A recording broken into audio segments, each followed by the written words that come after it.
Oke, selamat malam jemaat sekalian, baik yang di sini maupun yang di rumah. Oke, malam ini saya ingin mengajak jemaat sekalian untuk merenungkan satu perikop Alkitab di 1 Petrus pasal 4 ayat 7 sampai 11. 1 Petrus 1 Petrus pasal 4 ayat 7 sampai 11. Baik yang di sini maupun yang di rumah, kita membacanya bersama-sama. Hidup orang Kristen. 1, 2, 3. Kesudahan segala sesuatu sudah dekat. Karena itu kuasailah dirimu dan jadilah tenang, supaya kamu dapat berdoa. Tetapi yang terutama, kasih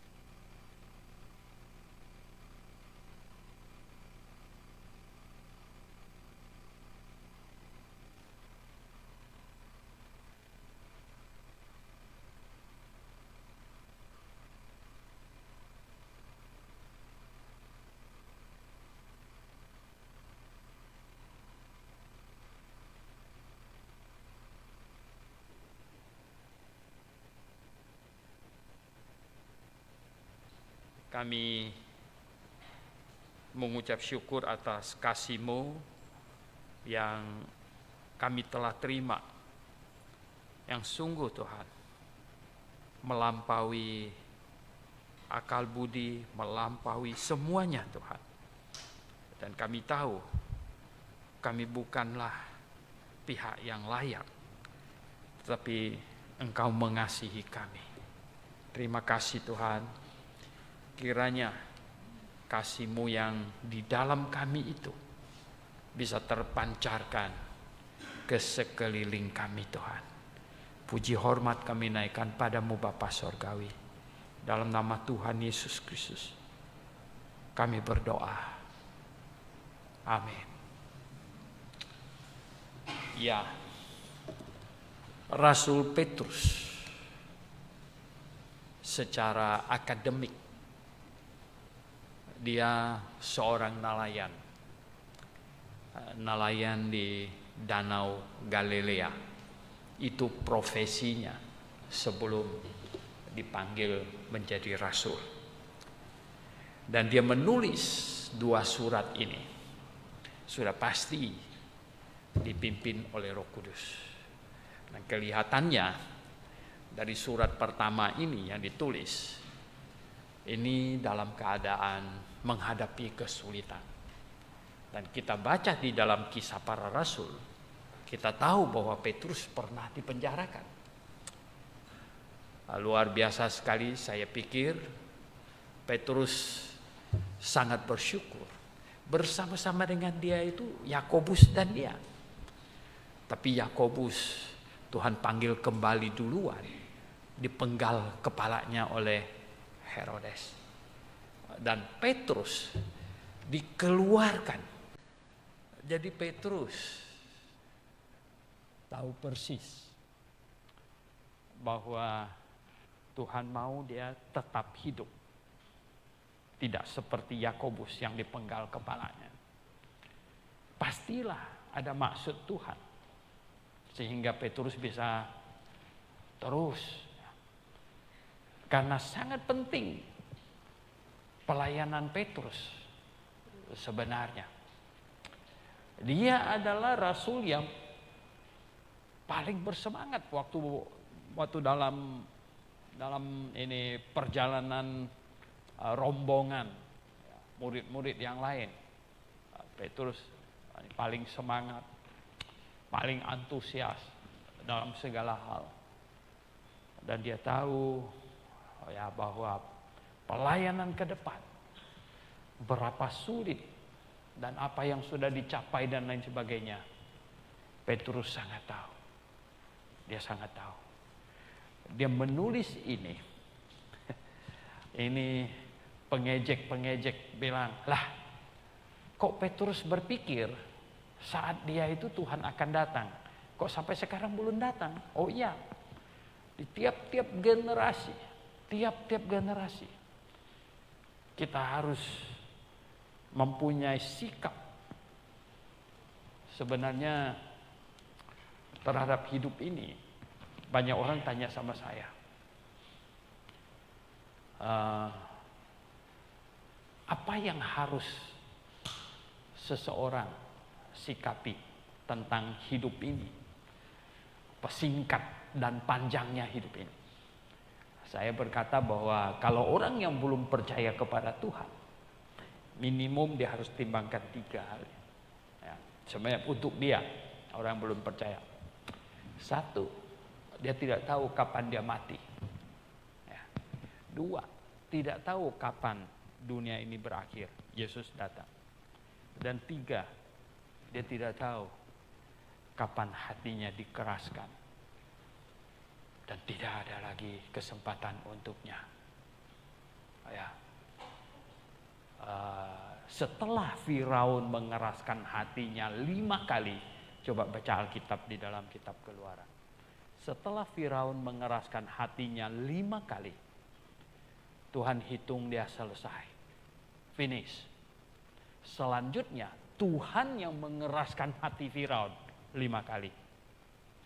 Dan yang terakhir kali Tuhan mengeraskan hati Firaun supaya dia kejar ke dalam laut itu. Supaya dia bisa habis di situ, tertimbun. Nah, hidup ini oleh sebab itu, di masa sekarang ini, masa kesusahan, masa pandemi, makanya saya mengajak merenungkan yang Petrus tulis ini. Dia bilang apa? Kesudahan segala sesuatu dekat. Oke. Mungkin waktu zaman Petrus Tuhan belum datang kok, sampai sekarang belum datang.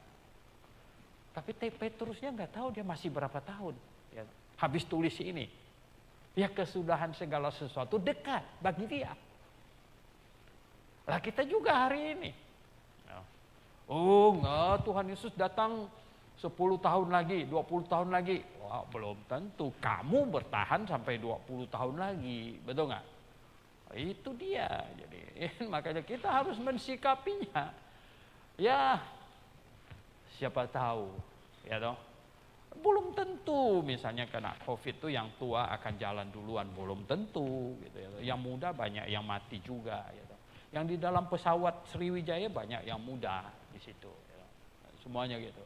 Jadi hidup ini berapa panjang, siapa duluan, siapa belakangan, ini hal-hal yang kita manusia tidak bisa tahu. Tuhan.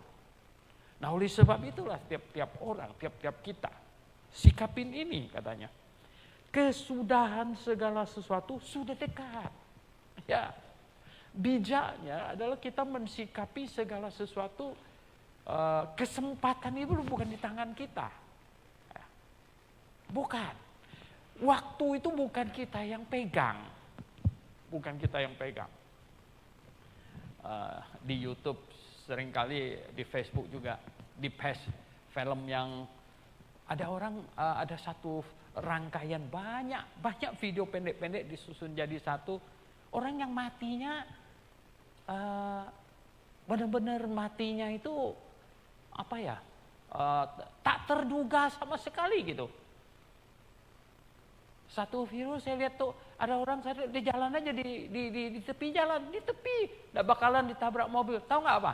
Di seberang sana jalan jauh ada satu mobil, dia punya ban lepas, bannya pleng pleng pleng. Itu melewati pembatas jalan, hantam di belakang di sini dia. Habis dia. Ban mobil yang jauh lagi, bukan yang di depan. Ada satu ibu-ibu yang segar sekali. Ya. Dia turun dari bus gitu. Dia turun dari bus. Dia jalan beberapa langkah, agak tahu mungkin dia punya sepatu haknya tinggi dan agak runcing begitu ya tuh. Dia sempoyongan tersungkur, dia jatuh di samping trotoar, pas bus yang dia tumpang itu jalan, gilas kepalanya. Waduh, supirnya nggak tahu malah, nggak tahu. Dia pikir ya itu tuh ibu turun, ya toh. Ibu turun jalan, ya udah dia masuk gigi dia jalan. Padahal ibu itu jalan, baru turun dari bus, jatuh, dia gilas kepalanya. Aduh, ya toh. Kesudahan segala sesuatu dekat. Ya mungkin Tuhan Yesus datang enggak tahu kita 5 atau 10 tahun atau tahun depan atau kapan bunyi sangkakala. Tapi kitanya bahwa waktu itu bukan kita yang pegang. Hidup kita ini bukan kita yang pegang waktunya. Nah, ini yang harus diingat oleh orang bijak. Kita harus ingat terus. Nah, oleh sebab itu katanya, karena kesudahan segala sesuatu itu dekat. Karena itu kuasailah dirimu. Wow, kuasailah dirimu dan jadilah tenang. Ya nggak usah panik gitu. Ya nggak? Ya kalau nggak panik itu apa? Siap. Orang siap nggak panik. Yang panik itu orang nggak siap. Sebenarnya gitu. Kenapa ada orang panik? Panik itu karena nggak siap gitu. Kalau siap nggak usah panik gitu. Jadilah tenang, benar. Jadilah tenang. Jadilah tenang supaya kamu dapat berdoa. Jadilah tenang, ya, tidak usah panik. Memang segala sesuatu kesudahannya dekat. Hidup manusia ini pendek, ya toh. Waduh, berjalannya waktu itu rasanya cepat sekali juga. Enggak berasa corona setahun sudah. Saya ingat itu. Wah, luar biasa. Saudara yang saya kasih dalam Tuhan, jadilah tenang. Supaya kita dapat berdoa. Dapat berdoa. Nah, berdoa, ini seperti yang kita lakukan malam hari ini. Doa yang Tuhan paling dengar. Doa yang Tuhan paling dengar. Tahu nggak doa apa? Doa yang Tuhan paling dengar adalah doa oleh jemaat. Bisa nggak kita masing-masing doa di rumah? Oh bisa. Tentu sangat bisa. Ya memang harus berdoa kita masing-masing. Ya, saya sering berdoa terus. Ya. Nggak bisa tidur berdoa. Tetapi berdoa secara jemaat, kan ketika kita membentuk jemaat seperti sekarang kita membentuk jemaat begitu, ini yang disebut tubuh Kristus. Ini yang disebut tubuh Kristus. Nah, permintaan tubuh kepada kepala, ya, menurut Anda dibandingkan dengan permintaan orang lain, mana yang paling didengar? Ya, permintaan tubuh kepada kepala. Kalau tubuh ini, apalagi kampung tengah di sini, perut keroncongan mau minta diisi, ya enggak. Apa juga yang lain urusan disingkirkan dulu gitu. Ya, permintaan tubuh kepada kepala. Ini. Saudara yang saya kasih dalam Tuhan Yesus, Grafe mengalami banyak kasih karunia Tuhan. Banyak sekali. Ketika jemaat berdoa, mau tempat, mau gedung, Tuhan kasih. Berdoa, mau sebelah, Tuhan kasih. Berdoa mau ke sini, Tuhan kasih. Berdoa mau ke sana, Tuhan kasih. Sampai ada jemaat bilang apa? Tolong Pak Suento jangan doa lagi katanya. Ya kenapa? permintaan doa jemaat gitu loh. Ya memang sih ya, kebutuhan kita sekarang sih oke. Ya, kenapa tahu nggak? Karena gini loh, pertumbuhan jemaat dengan fasilitas dengan orangnya itu mesti sebanding. Ya. Ini kalau jemaatnya 20-30 orang, dibelikan gedung macam begini, nggak mampu bayar listriknya, ya nggak? Kamu akan pusing sendiri. Mampu bayar listriknya, kamu tahu nggak PBB kita tahun berapa? Ya. Hampir mau 7-80 juta. Ya. Saudara yang saya kasih dalam Tuhan, lagi macam-macam yang lain gitu loh. Nah, tetapi ya makanya Tuhan kasih sesuai dengan kemampuan. Jadi kasih karunia Tuhan. Jadi begini, ya, jemaat sekalian. Permintaan doa dari jemaat kepada Tuhan, itu permintaan doa tubuh kepada kepala. Ya, maka itu saya bilang ini doa yang paling didengar. Terlebih lagi, ya, jadi ini sudah permintaan tubuh kepada kepala, terlebih lagi.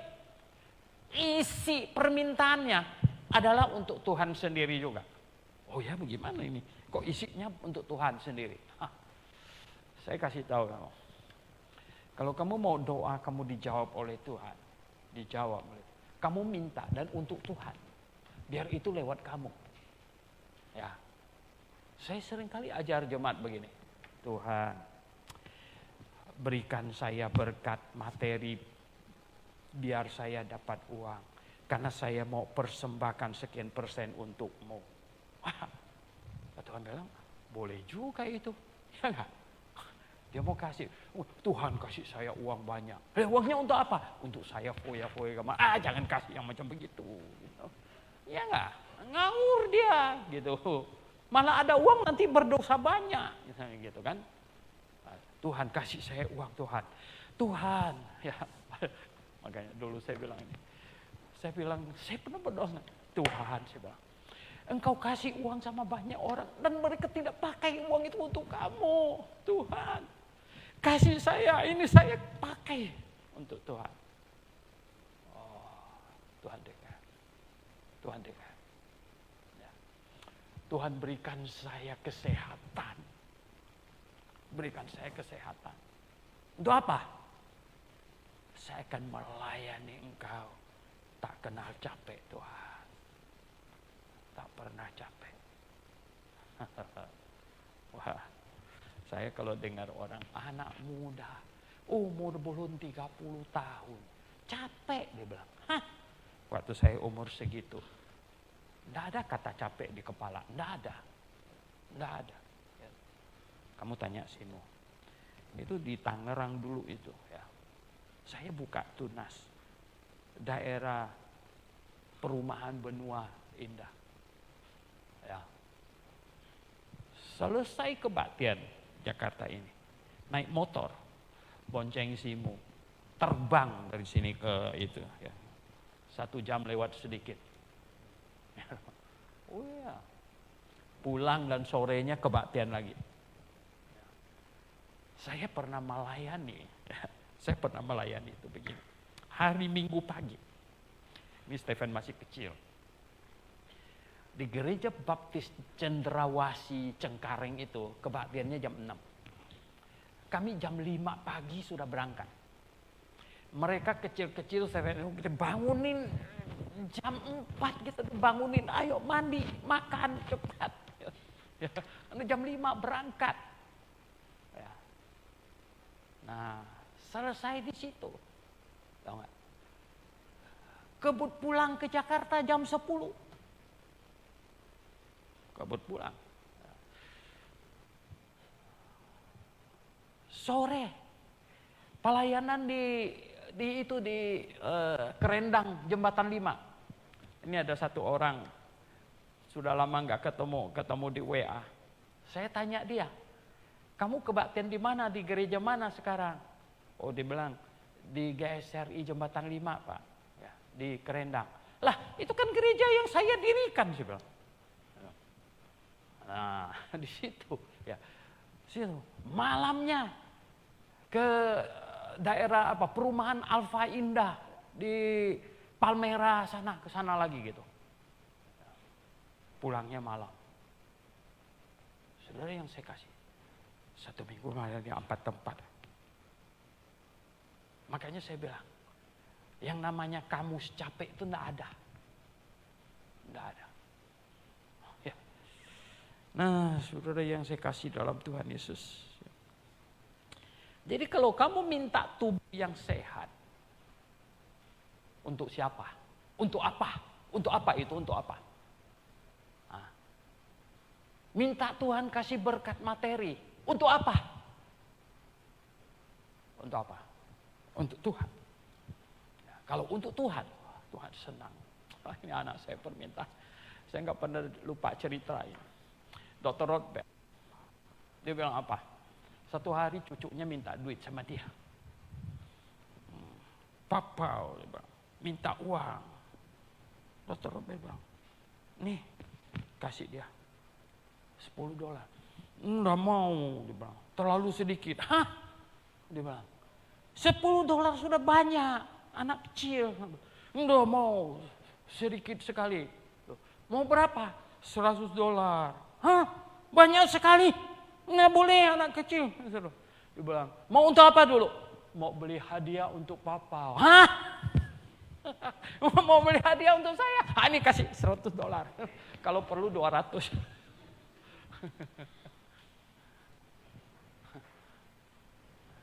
Masuk logika nggak? Hah? Ya nggak? Sekarang kau minta duit sama Tuhan untuk siapa? Untuk siapa? Tuhan, berkatin saya. Setiap kali kamu latihan piano, kamu doa nggak? Nggak tahu kenapa tangan ini kok susah amat Tuhan. Ya, ada nggak kau berdoa, Tuhan, saya ini mau melayani Engkau. Saya ini mau melayani Engkau. Jadi kamu minta kepada Tuhan, kamu berdoa. Untuk siapa? Yang kau minta itu untuk siapa? Begitu loh. Minta pasangan hidup. Yang model apa? Kamu bilang, Tuhan, saya ini perlu pasangan hidup nih Tuhan. Tuhan tahu, pilihkan saya, bukan yang cantik. Biasanya bisa bikin persoalan. Yang cocok untuk bisa melayanimu. Tuhan pilihkan yang cocok. Gitu loh. Nangkep sekarang apa yang saya maksud? Isi doa kamu itu untuk siapa? Gitu. Ya, untuk siapa? Oke. Oh, kita mau habis waktu tinggal 5 menit. Jadi begini. Tenanglah, tenang. Anda tenang. Supaya kamu dapat berdoa. Jadi orang tenang bisa berdoa. Berdoa dengan tenang, penuh keyakinan, permintaan yang serius kepada Tuhan. Dan tahu isi doa kamu untuk siapa, untuk apa, mengapa kamu minta itu. Gitu. Yang kegunaannya apa kamu minta itu. Ada faedahnya untuk pelayanan nggak, untuk Tuhan nggak? Itu. Ini penting ini. Jadi bukan doa asal doa saja gitu. Tapi sekarang camkan isi doa kamu. Kamu sendiri aja camkan isi doa kamu. Gitu. Ya. Apalagi banyak yang kita mau doakan. Seberapa kamu mengasihi keluargamu, orang tuamu, sanak familimu yang belum diselamatkan. Yang belum diselamatkan. Kamu baca bagaimana Paulus berdoa untuk keselamatan orang Yahudi. Ya. Sampai bercucur-cucuran air mata. Jadi begini. Tuhan juga mau melihat seberapa engkau mengasihi jiwa-jiwa. Seberapa engkau mengasihi jiwa-jiwa. Seberapa engkau mengasihi pelayanannya.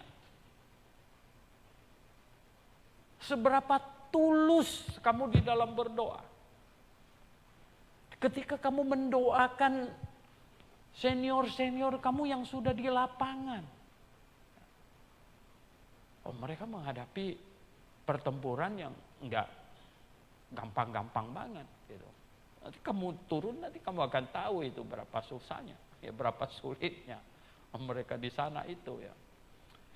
Saya yang selalu kontak mereka, tanya mereka segala macam, gitu. Keadaannya sudah bagaimana ini, ya PA-nya sudah jalan gimana dan lain-lain sebagainya. Ya, baru tadi saya WA-an sama Loren itu, mana ada pacarnya sini.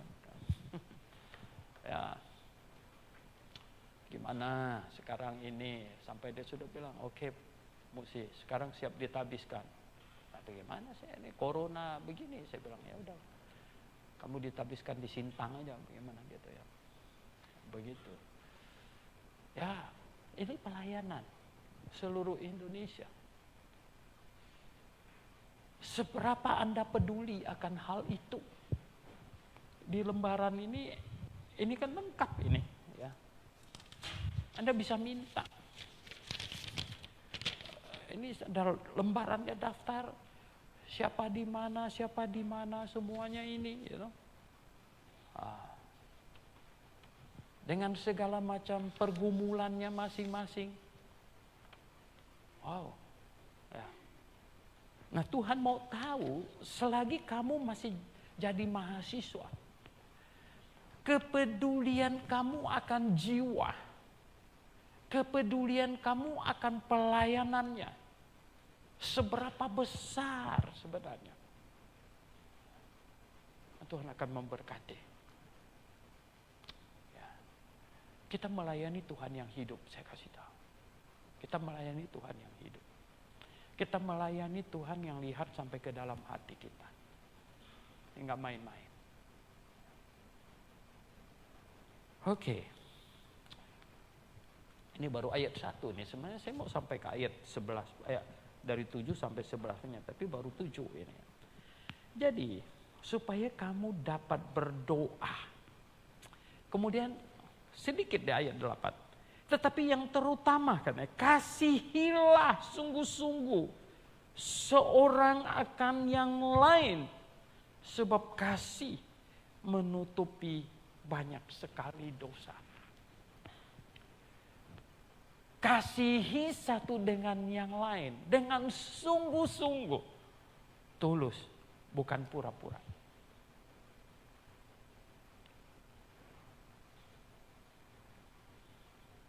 Dunia di luar sana,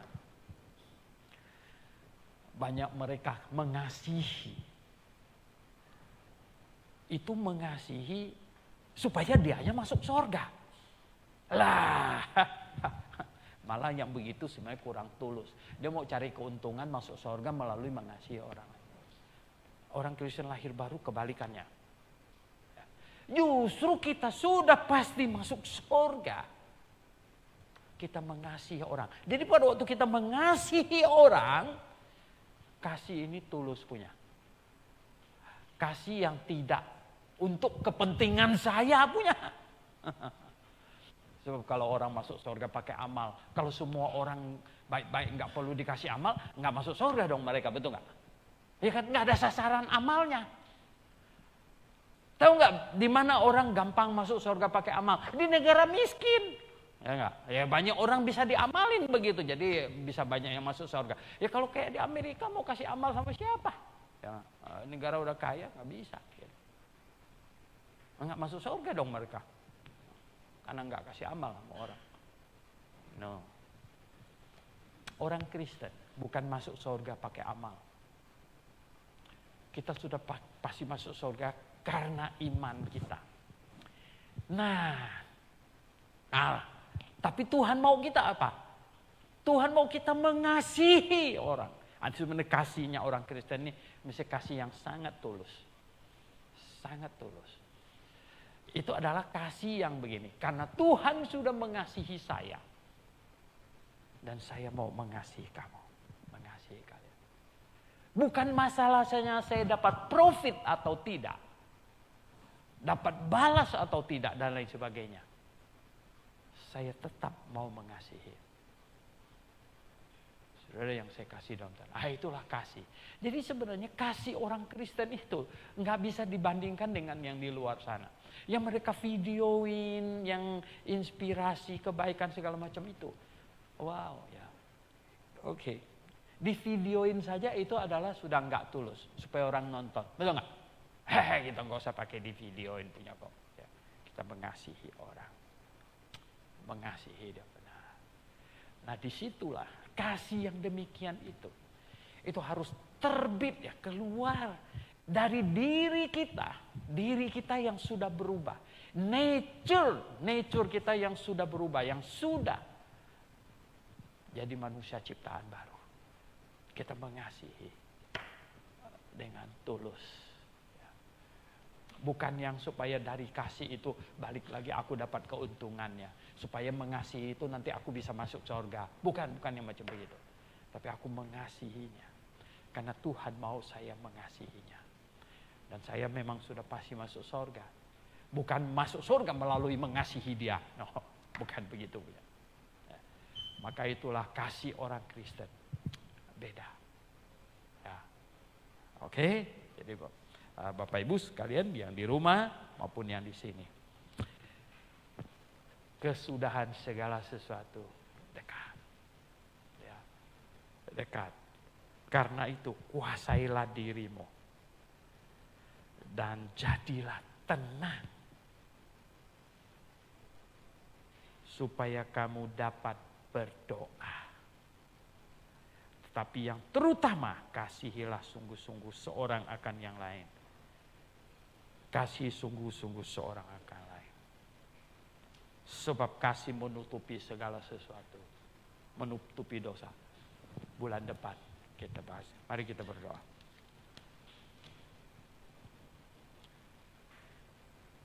Coba direnungkan.